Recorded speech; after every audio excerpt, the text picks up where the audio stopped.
بسم اللہ الرحمن الرحیم۔ السلام علیکم۔ آپ دیکھ رہے ہیں یوٹیوب چینل عام سی باتیں۔ علامہ خادم حسین رضوی علیہ رحمہ کو اسمبلی میں خراج تحسین اور متنازع فلم جوئے لینڈ کے خلاف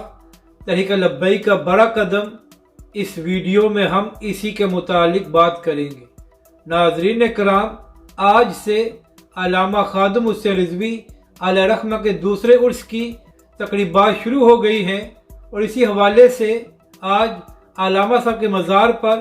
چادر پوشی بھی کی گئی، اور اس کے علاوہ قرآن خوانی بھی ہوئی، اور اس میں تحریک لبیک کے سربراہ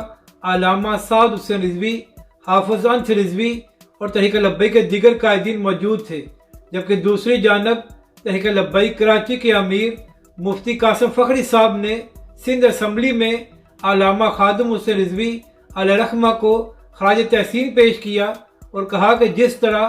علامہ خادم حسین رضوی علیہ رحمہ نے ناموس رسالت اور ختم نبوت کے معاملے پر آواز کو بلند کیا، اس کی مثال نہیں ملتی۔ مفتی قاسم فخری صاحب نے کہا کہ علامہ صاحب نے ناموس رسالت کے معاملے پر سوئی قوم کو جگایا اور ان کو شعور دیا کہ ناموس رسالت کا معاملہ کتنا اہم ہے۔ مفتی قاسم فخری صاحب نے علامہ خادم حسین رضوی علیہ رحمہ کو خراج تحسین پیش کرتے ہوئے کہا کہ جتنا کام علامہ خادم حسین رضوی علیہ رحمہ نے مختصر وقت میں کیا، اس کی مثال نہیں ملتی۔ جبکہ ناظرین کرام، دوسری جانب مفتی قاسم فخری صاحب نے ہی متنازع فلم جوئے لینڈ کے خلاف سندھ اسمبلی میں قرارداد پیش کی ہے، اور سندھ حکومت اور وفاقی حکومت سے مطالبہ کیا ہے کہ اس متنازع فلم پر فوراً پابندی لگائی جائے، کیونکہ یہ فلم پاکستان کی اساس اور اسلام کے اساس کے خلاف ہے، اور پاکستانی عوام اس کو دیکھنا نہیں چاہتے۔